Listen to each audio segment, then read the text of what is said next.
Bonjour et bienvenue, très heureuse de vous retrouver pour ce nouveau numéro de vendredi 14h, votre magazine du cinéma juste avant votre film de la semaine sur eCinema.com. Cette semaine, on est à mi-chemin entre polar et drame avec The Free World, Le Monde Libre, un film américain du réalisateur Jason Lew dans lequel vous retrouverez une Elisabeth Moss abîmée, maltraitée, amoureuse, aventurière. On va en reparler en fin d'émission. En débat dans Vendredi 14h aujourd'hui, une question.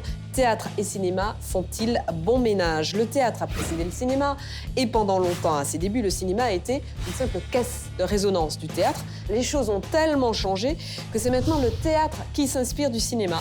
Avant d'en parler avec nos invités, un extrait d'une pièce à succès adaptée au cinéma qui a été l'un des 3 films français les plus rentables de l'année 2012. Regardez. Mais Pierre n'est pas du tout un gros radin. Non, il est pingre, chiche, avare, ayant un problème avec l'argent. Toi, tu serais généreux et moi, je serais radin, c'est ça? Tu serais généreux parce que t'as offert un iPod à Myrtille pour ses 4 ans?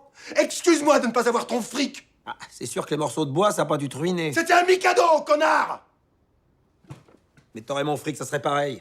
Parce que je pourris pas les enfants, moi? Parce que tu peux pas dépenser un sou sans t'y reprendre à 10 fois. Parce qu'il faut voir comment tu tiens ton porte-monnaie, ton petit porte-monnaie. T'es tellement agrippé à lui que chaque fois que tu sors une pièce, on a l'impression que t'arraches un clou. T'es une pince, Pierre! La pince est heureuse de t'avoir invité. C'est ta femme qui nous a invités. Mais Pierre n'est pas du tout une pince.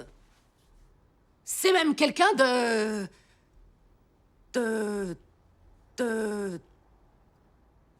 Quand il y a... Quand il y a... Le prénom d'Alexandre de la Patelière et Mathieu Delaporte, ils l'avaient monté pour le théâtre, ils en ont dirigé l'adaptation au cinéma. On en parle avec nos invités en plateau. Nous sommes très heureux de recevoir Anne Parillot. Bonjour. Vous êtes sur les planches depuis hier avec l'adaptation au théâtre d'un film entré dans l'anthologie du cinéma, puisqu'il s'agit du lauréat avec Anne Bancroft et Dustin Hoffman, et vous y incarnez Mrs. Robinson. On va en parler. Une pièce formidable dans un registre bien différent, c'est Justice de Samantha Markovic que vous mettez en scène. Salomé Lelouch, bonjour. Bonjour. Bienvenue, merci d'être des nôtres. Alors Justice est au Théâtre de l'Œuvre à Paris avec 2 distributions, on verra cela. Et vous avez récemment écrit et monté Politiquement Correct, une pièce que vous adaptez au cinéma également. Oui, tout à fait, que j'ai adapté en scénario et qui se joue encore en tournée. Alors avec nous également Zindine Swaleb. Bonsoir, merci, bonjour. De retour au théâtre dans une autre pièce qu'on a beaucoup aimée dans l'équipe de Vendredi 14h. La pièce s'appelle C'était quand la dernière fois? On en parlera longuement tout à l'heure. Vous avez commencé par du mime de rue. Le cinéma, c'était beaucoup avec Cédric Clapiche. Je crois que vous étiez quasiment dans tous ses films. Vous pouvez enlever le quasiment. D'accord, vous étiez dans tous ces films. Vous avez aussi tourné avec Costa Gavras pour Anaka et Danny Boone, qui vous a dirigé au théâtre et au cinéma. Et puis, on reçoit la journaliste Charlotte Tipinska. Bonjour et merci. Bonjour, Audrey. Les auditeurs de France Inter vous connaissent bien. Charlotte, vous intervenez sur cette antenne, notamment dans Le Masque et la Plume. Vous avez collaboré aux magazines Urban, au Nouvel Obs, à Tétu. Vous avez présenté de nombreuses émissions culturelles à la télévision. Vous êtes membre du syndicat de la critique de cinéma français. Et de théâtre. Et de théâtre.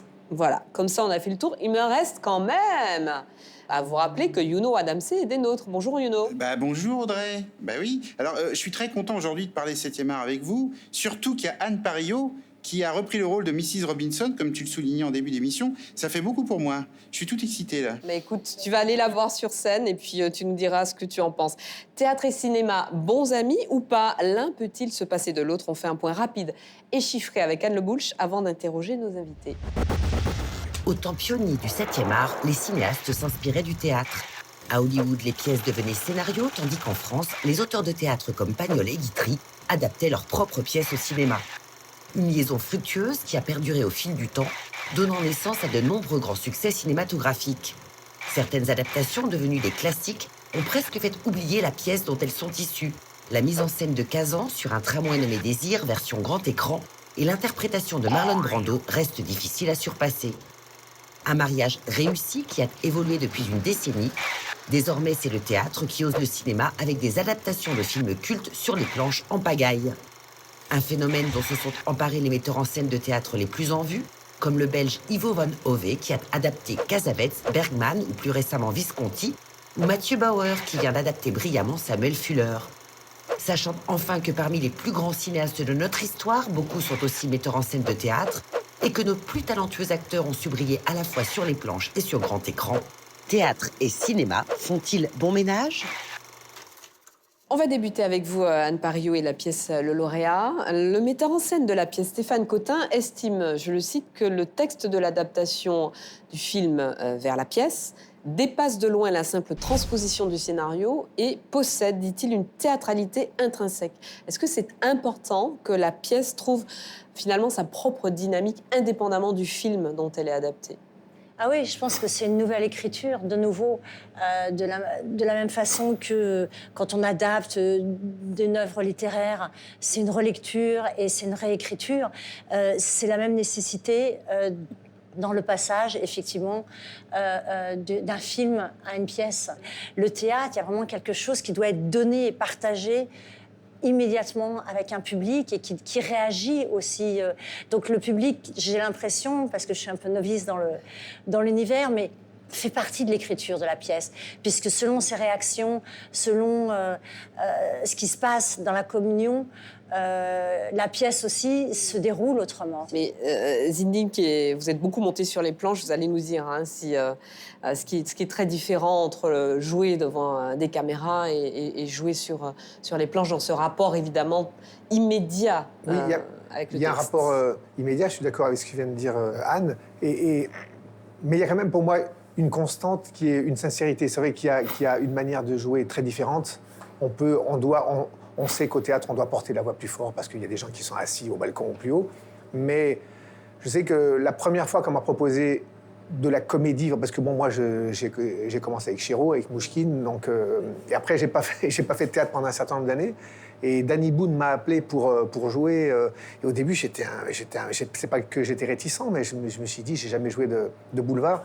Et j'ai pris un plaisir énorme parce que je me suis rendu compte qu'on pouvait jouer en parlant fort, en étant un peu exubérant, mais dans la sincérité. Et pour moi, il n'y a que ça de vrai dans ce métier. C'était pour La Vie de Chantier. C'était pour La Vie de Chantier qui après est devenue La Maison du Bonheur. La Maison du Bonheur. Et donc après, c'est vrai que c'est un autre travail, c'est une autre discipline. Il y a des répétitions. À chaque fois, tout le monde demande comment on fait pour retenir le texte. Je dis, ça s'appelle des répétitions. À moins qu'on ait des problèmes neurologiques, quand on répète, il y a un moment où ça rentre, quoi. Donc tout le monde est épaté quand on sait un texte, mais je pense que c'est à la portée de tout le monde. Mais non, je crois pas que... Ah bon, je sais pas.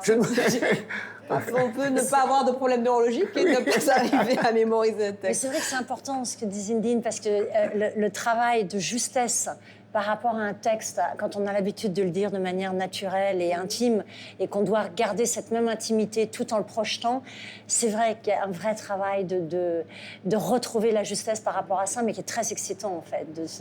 Alors, on n'a pas encore d'image de la pièce, puisque vous venez de commencer, mais on va quand même regarder un... Ah bah bravo, super. L'émission est vachement bien préparée, Audrey. Ça y est, je suis attrapée. Non, bon, vas-y. Bon, je peux aller au bout de l'émission, tu me vires pas tout de suite quand même. Mais tu rigoles ou quoi? Alors, on va regarder, si tu veux bien, la bande-annonce du film Le Lauréat, et ça va te rappeler de mon souvenir, tu verras. Oh oui, oh.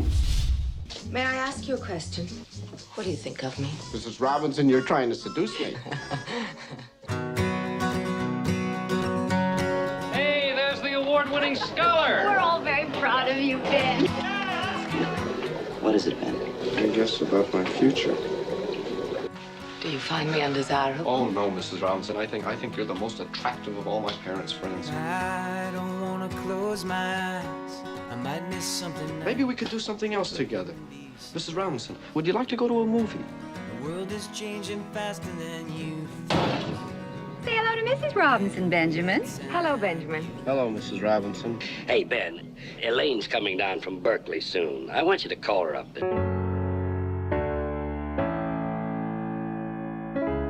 But you won't ever take Elaine out, will you? I want you to promise me that. Benjamin, I thought I made myself perfectly clear about this. I have no intention of ever taking your precious daughter out again in our life, so don't get upset about it. You're the first person I could stand to be with. I'm glad.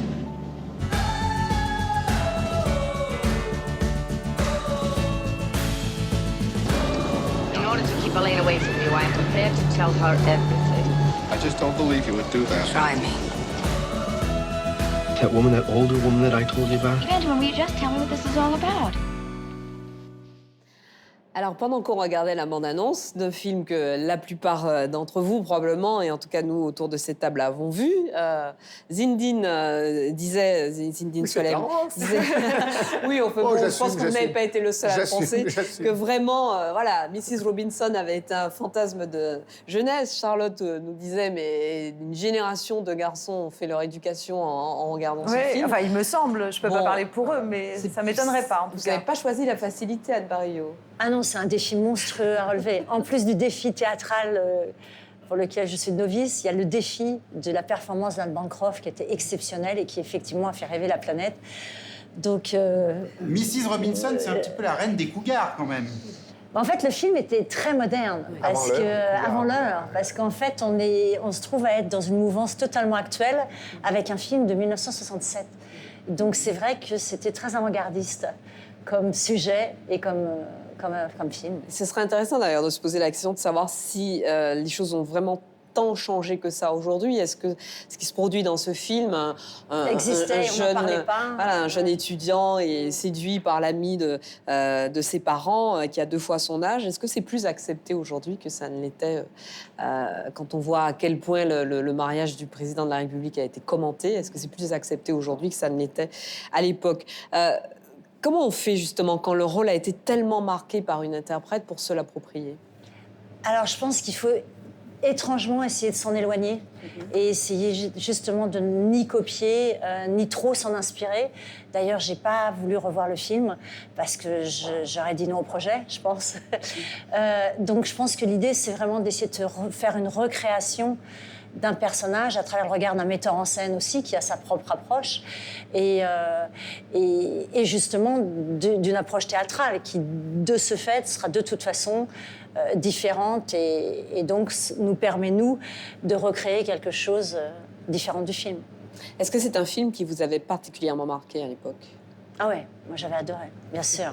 Et je l'avais adorée elle et sans évidemment jamais pouvoir imaginer que je pourrais peut-être être à sa place un jour, mais elle m'avait fait fantasmer, elle aussi. Zinedine Soilem, alors vous n'avez cessé de naviguer du cinéma au théâtre, hein, vous passez de l'un à l'autre, de l'autre à l'un. Vous avez joué, on le disait tout à l'heure, dans la pièce La vie de chantier mise en scène par Danny Boone, qui a été adaptée par le même Danny Boone pour le cinéma, et c'était La Maison du Bonheur. On se posait la question de la distance entre cinéma et théâtre pour une même œuvre. Est-ce que vous confirmez que, selon vous, les deux doivent être vraiment très indépendants?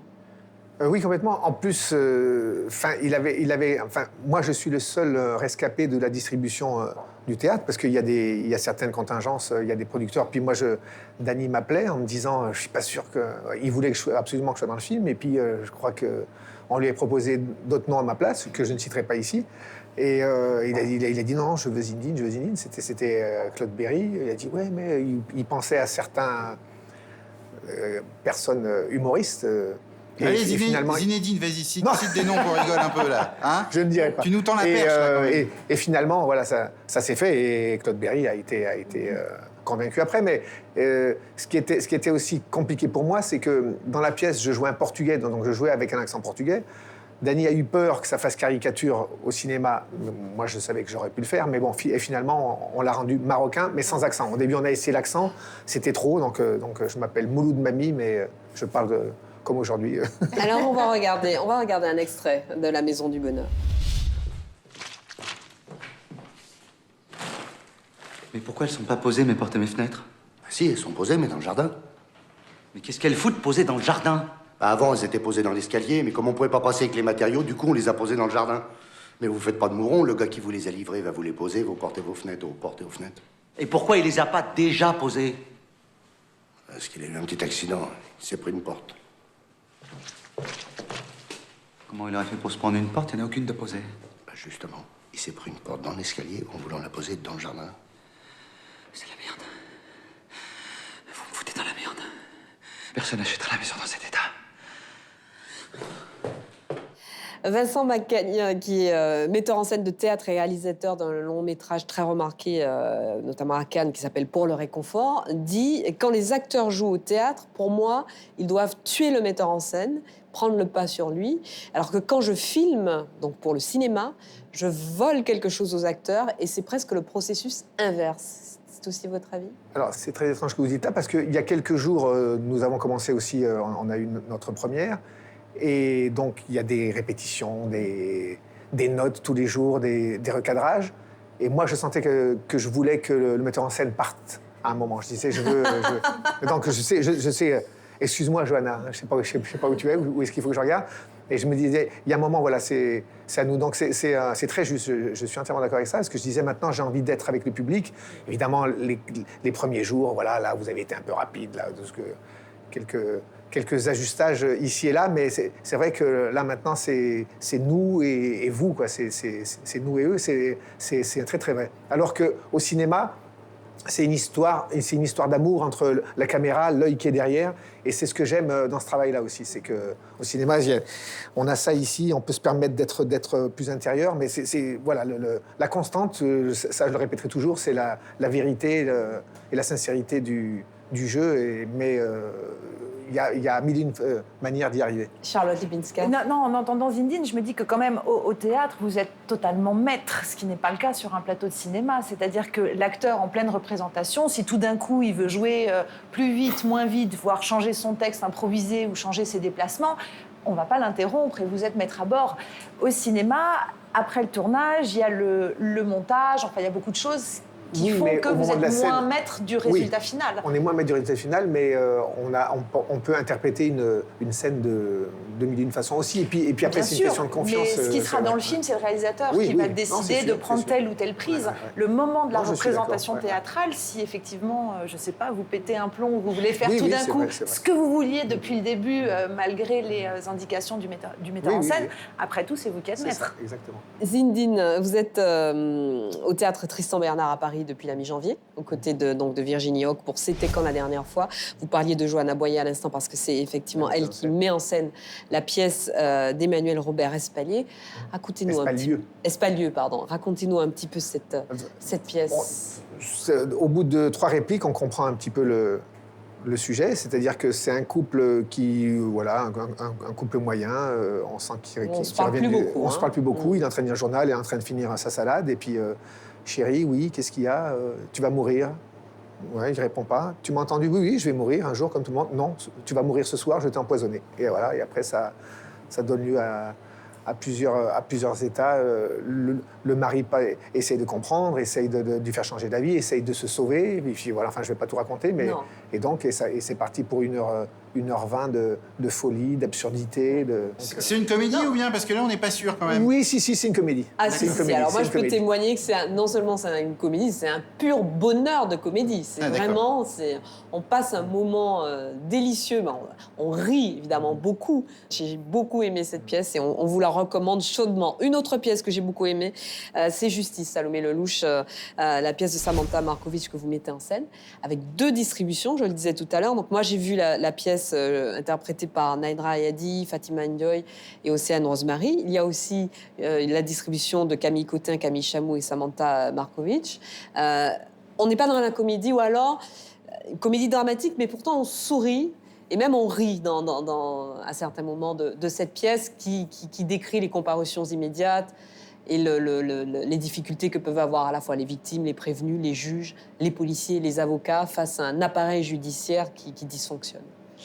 Oui, en fait, qui dysfonctionne pas forcément tant que ça. D'ailleurs, bizarrement, enfin, ce qu'on voulait raconter, on a tous été au palais de justice, on a tous essayé de comprendre comment ça se passait, et on a vu que c'était plutôt bien fait, bien pensé au départ, mais comme c'est que des êtres humains qui ont à le faire fonctionner, c'est l'addition de tous ces moments de malaise qui fait que ça dysfonctionne souvent et que la justice finit par pas être juste. Et c'est pour les personnes, mais non pas parce qu'au départ, quelque chose marche pas. Et c'est ça qui nous a passionnés, qu'on a trouvé très théâtral et qui, à mon avis, finit par créer le rire. C'est-à-dire que dans des situations complètement décalées, des gens qui sont en train de jouer leur vie, on leur oppose quelque chose qui est la loi, alors que ça n'a rien à voir avec ce dont ils sont en train de parler, ce qu'ils sont en train de raconter, puisqu'eux parlent de leur vie et qu'on leur répond par des codes. Charlotte, vous avez vu la pièce? Oui, je l'ai vue cette semaine.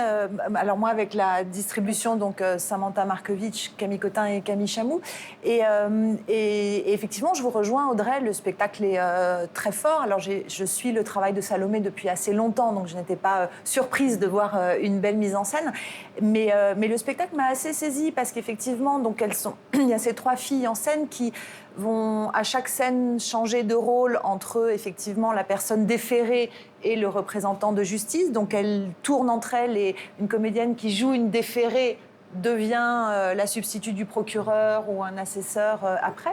Et moi, ce qui m'a assez touchée, c'est que cette succession de cas, c'est pas des gros délits. Enfin, c'est-à-dire pour arriver en comparution immédiate, c'est des petits délits, mais que quand même le juge prend le temps un peu de faire un peu la bio de cette personne, son parcours, et on voit des vies qui tout d'un coup ont un tout petit peu bifurqué et amènent les gens à voler des livres ou à une fille qui vole dans des magasins. Alors, c'est pas très grave, c'est quand même 3 000 € ou quelque chose comme ça pour une robe et une paire de chaussures. Et ça rend ces gens très touchants parce qu'on se dit presque j'aurais pu être à leur place. C'est ces petits moments de basculement dans la vie où on perd un peu pied, où on tombe un peu dans l'alcool, voilà, qui nous amènent à faire des petites choses qui ne sont pas gravissimes, mais néanmoins, il y a des victimes. Certains films cannibalisent la pièce dont ils sont adaptés. Comment on arrive à éviter cela quand on fait une adaptation du théâtre vers le cinéma, Salomé?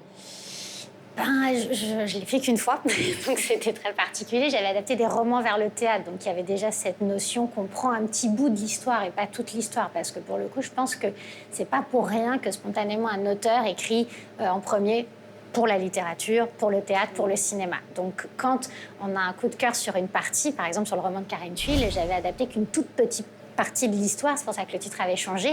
Et même sur ma propre pièce, quand on m'a proposé donc de l'adapter, j'ai pris un angle qui était un petit peu différent et qui me semblait être celui du cinéma pour pas se retrouver, pour avoir un rapport avec le texte qui est différent. On dit beaucoup de choses avec les mots au théâtre et au cinéma avec l'image. Donc à un moment donné, on peut pas faire cette économie-là. Alors justement, on va regarder un extrait de la pièce dont vous parlez, C'est politiquement correct, dont vous venez de terminer l'adaptation en scénario pour le cinéma. C'est la gauche!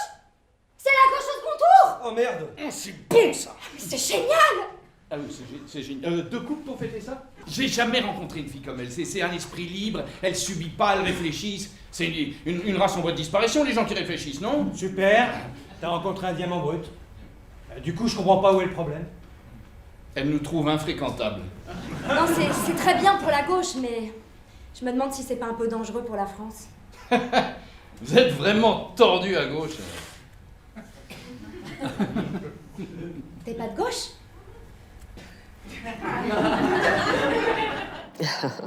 Alors, comment on restitue typiquement, vous voyez, ça c'est filmé. Le théâtre filmé, c'est quand même très, très, très mauvais, on va pas se mentir. Mais parce que voilà, c'est en là, deux j'ai envie de dimensions. mourir. Est-ce que c'est en deux dimensions alors que le théâtre est en 3, voire en 4 dimensions?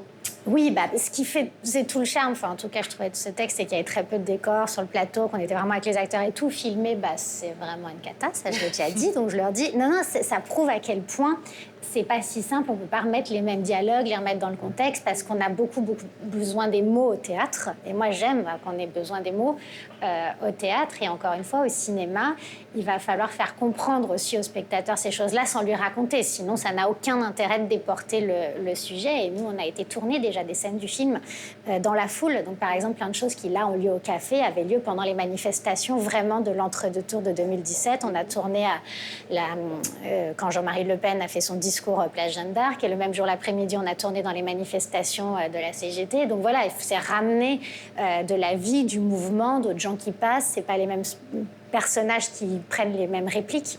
Donc c'est quand même un travail un peu conséquent. Alors, je repose la question du début de cette émission. Est-ce que théâtre et cinéma peuvent faire bon ménage? Je vais commencer avec vous, Charlotte. Ça dépend. Voilà, ça dépend, ça dépasse, pour citer une réplique culte. Il y a eu bien évidemment des adaptations extrêmement réussies dans un sens ou dans l'autre. Mais finalement, on en revient à l'histoire, quoi. C'est-à-dire quand l'histoire est bonne, efficace, avec des personnages qui sont fouillés, avec de la sensibilité ou peu importe. Après, quel que soit le support, que vous le déportiez au théâtre ou au cinéma, ça peut fonctionner. Quand on demandait à Hitchcock quels étaient les ingrédients d'un film réussi, il disait il y en a 3. Une bonne histoire, une bonne histoire et une bonne histoire. Donc après, c'est une question de traitement. Néanmoins, il y a quand même des différences de support assez conséquentes. Et pour avoir vu, comme tout le monde, beaucoup d'adaptations dans un sens ou dans l'autre, je trouve extrêmement rares les adaptations véritablement réussies. Alors, il y a différentes raisons. Par exemple, si on va du théâtre vers le cinéma. Alors c'est souvent des comédies, en tout cas pour les pièces contemporaines, des comédies de boulevard. Il y a quand même maintenant un mouvement, il y a quand même 2 exemples très célèbres de pièces contemporaines adaptées au cinéma, qui sont Incendie de Wajdi Mouawad, qui a été adapté par Villeneuve, et puis Juste la fin du monde de Xavier Dolan, qui est cette grande pièce de Jean-Luc Lagarce, qui pour moi est le ratage le plus total. C'est-à-dire que c'est même pas qu'il s'est librement inspiré, il a totalement trahi l'écriture de Lagarce. Mais on va pas critiquer le film maintenant, mais oui, non, c'était un cauchemar quand on aime cette vu Audrey pièce. Charlotte, elle est remontée là. Hein Ah oui, ouais, je vois. oui, mais alors juste pour voilà, Xavier Dolan a entièrement réécrit la pièce, par exemple. Donc il se passe totalement de la grande force et de la finesse de l'écriture de Lagarce. Et par ailleurs, je trouve qu'il en fait des répliques extrêmement crues, vulgaires, hargneuses et qui trahit l'intention des personnages. Et on peut penser que c'est la liberté d'artiste aussi de faire Absolument. autre chose. Alors là, Oui. je suis d'accord avec vous. Un réalisateur, il est souverain, il fait ce qu'il veut. Mais dans ce cas-là, l'honnêteté serait de mettre librement adapté d'eux. C'est-à-dire, moi, j'ai rencontré des gens qui ont vu le film, qui croyaient que toutes les répliques du film étaient les répliques de la pièce. Or, il n'y a pas une seule réplique qui soit celle de Lagarce. Et puis après, il a ajouté beaucoup de choses qui, pour moi, trahissent les intentions, en tout cas de l'auteur, qui est mort, donc il ne pouvait plus s'exprimer, le pauvre homme. Mais après, il y a des adaptations très réussies. Bon, alors Anne Barillot, voilà, un presque Non, chat mais du ce que Biscay a dit. j'ajouterais pour Ça avait un compléter, petit peu de pression là sur le lauréat. énorme. Mais il s'agit peut-être aussi de la façon dont va la gérer le metteur en scène. C'est-à-dire que si vous faites une mise en scène théâtrale d'un film, il y a peut-être gros danger. Si vous essayez de rendre cinématographique la pièce, et donc de trouver une passerelle pour que justement le spectacle se retrouve avec des affinités cinématographiques et que ce ne soit pas justement ni dans le jeu, ni dans les décors, ni dans les costumes trop théâtrales, on peut peut-être arriver à trouver une alchimie valable. Ce qui est le cas, je crois, enfin moi je suis sûre, mais c'est pas à moi de le dire, mais c'est pas moi qui vais critiquer la pièce, mais Stéphane Cotin, le metteur en scène, est vraiment parti dans le sens de quelque chose de très auteur et de très cinématographique dans toute la forme du spectacle. Et je pense que ça joue énormément quand on s'est tiré d'un film. Le lauréat, c'était quand la dernière fois? Et Justice, si vous avez la chance d'être parisien, allez voir ces pièces avant peut-être les tourner. Ah oui, tourner, oui, bien sûr. J'espère, L'année là, d'après. on vient de commencer. C'est mais- tout le mal qu'on Ouais, vous oui, souhaite, ah oui, que moi. ces pièces tournent, parce qu'en tout cas, voilà, ce sont 3 pièces que nous vous recommandons. C'est l'heure du film de la semaine sur icinema.com. Je vous en parle juste après le jingle. The Free World, prononciation anglaise assez approximative. Le monde libre, c'est le titre de notre film de la semaine sur icinema.com. Il est signé Jason Lew, un polar, un drame, un road movie, un peu tout ça à la fois, pour un film intense dans lequel Boyd Holbrook et Elisabeth Moss, 2 solitudes, 2 silences, 2 êtres à la peau bleuie par la vie, se trouvent, se hument, s'aiment et en même temps tentent d'échapper à la fois à leur sombre destin et à des tueurs bien concrets, des flics corrompus ou des racailles cupides. Le film est à la fois tendre, avec de vrais éclats de poésie et un suspense lancinant jusqu'au bout. La bande-annonce. Lady from the Innocence Project called this morning. Want to see how you doing. Stuff starts to make more sense each day you out. See, I was where you were 6, 7 days ago. Sometimes I wish I was back. You need help? Want me to call you somebody? Oh, dear. Hey! Help! Look at this. Details are still unfolding, but police say they're dedicating all was just available here. resources to the investigation of Long's murder and the search for his wife. Mr. Luck, it's not smart putting your back on me. Should have learned that inside. What's this? Just doing police work. Tom has been through enough. Monsters don't grow up. They just hide in the closet until they get hungry. Why are you helping me? Your husband, knowing a lot of men like him, and they don't stop. Who are you? Well, you wanna know why I got locked up? No, I don't care about that. Are we friends? I know somebody. He's gonna help us. Back up! How many was you? Which sir? You don't have to fight anymore.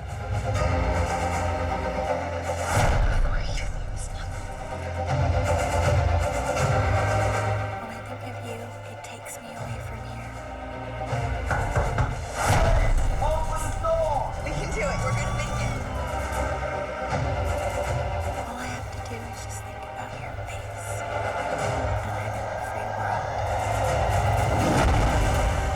Avec une Elisabeth Moss, comme à son habitude, formidable. Elle est au plus près du réel. Je suis une fan absolue d'Elisabeth Moss. Sachez-le. Anne Parillaud, vous nous disiez, ça donne envie? Ah oui, ça donne envie. Moi, j'adore les choses complexes, torturées. Voilà, La les vie, personnages quoi. abîmés. La vraie vie. La vraie vie. La réalité. Eh bien, c'est sur icinema.com à partir de maintenant, tout de suite, à votre disposition. On se retrouve quant à nous la semaine prochaine pour un nouveau numéro de Vendredi 14h. Merci et d'ici là, bon film.